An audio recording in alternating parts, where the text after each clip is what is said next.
Alright guys, this is lesson 2 of Pythagoras' theorem. Today we're going to look at how to find the shorter side using Pythagoras' theorem.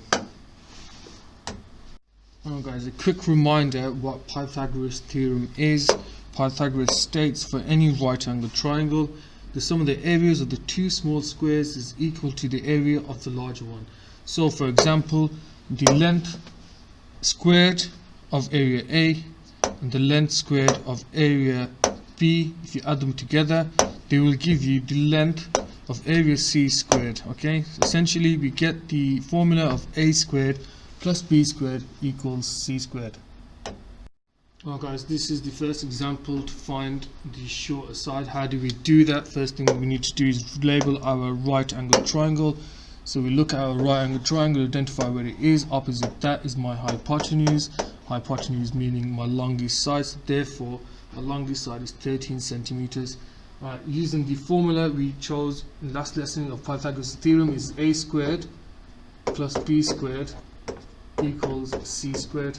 Now we're trying to find out the shorter side. So to rearrange the formula of Pythagoras' theorem, the shorter side will look like this. So C equals, which C now becomes our short side, square root that, A squared minus B squared, where A is now our hypotenuse and B is our short side.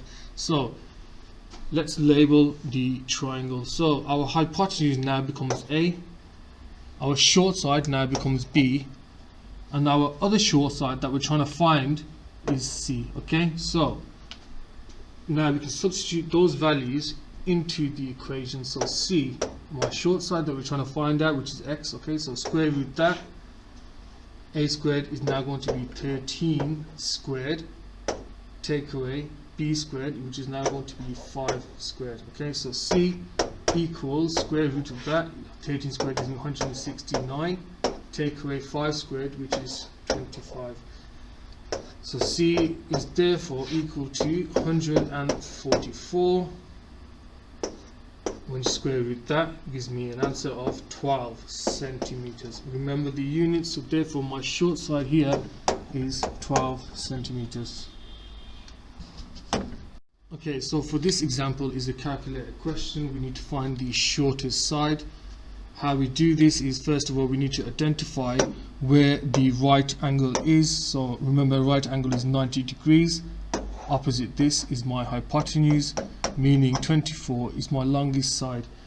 We are trying to work out the x, which is my other short side. So using the formula from the previous example, to find the short side, it would be C equals square root A squared minus B squared. Okay, so let's label the right angle triangle first. So our hypotenuse now becomes A, our short side is B, and the one that we're trying to work out, we'll call that C. So substitute these values into the equation above. So we will now get C equals square root A is 24 squared minus that by B, which is 8 squared. Okay, so C is now square root 24 squared gives me 576, take away 8 squared, which is 64.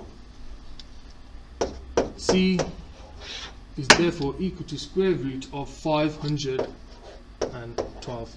Okay, once you square root that answer, you should give me an answer of C equals 22.6 to 1 decimal place. Okay, so therefore our length of our length of x is therefore 22.6 to 1 decimal place. Okay. Alright guys, this is the third example. It's a problem solving question consisting of two right angled triangles. We need to find the length x. How do we do this? First, let's look at the right angled triangle of D, C and B and identify where the hypotenuse is. So if we look at our right angle, opposite this is my hypotenuse. That means therefore DC and CB must be my short sides. So let's label it. Remember that if that is my hypotenuse, 19 centimeters, we'll label that one first. I'll call that A, and then length of D and C is my other short side, so I'll label that as B. Okay, now to find my short side, which is C and B, consists of using the previous formula of C equals square root A squared minus B squared.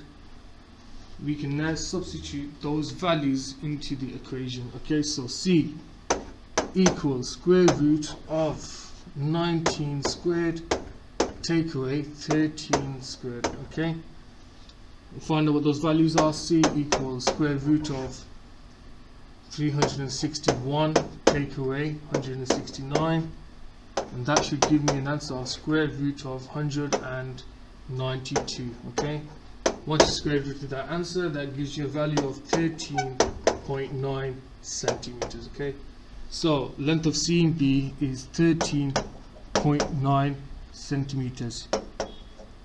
Alright, now we need to find out what the short side is. So again, label it again. So right angle is right there, opposite that is my hypotenuse. We need to find out what the short side of X is. Again, we can just simply label it again. So 13.9 is my hypotenuse, we label that A.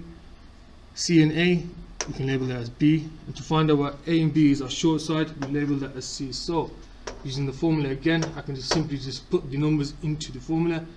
So C equals square root of 13.9 squared take away 5 squared. Okay, now that should give me an answer of 193.21 take away 25. When you square root that answer, C is therefore equal to square root of 168.21.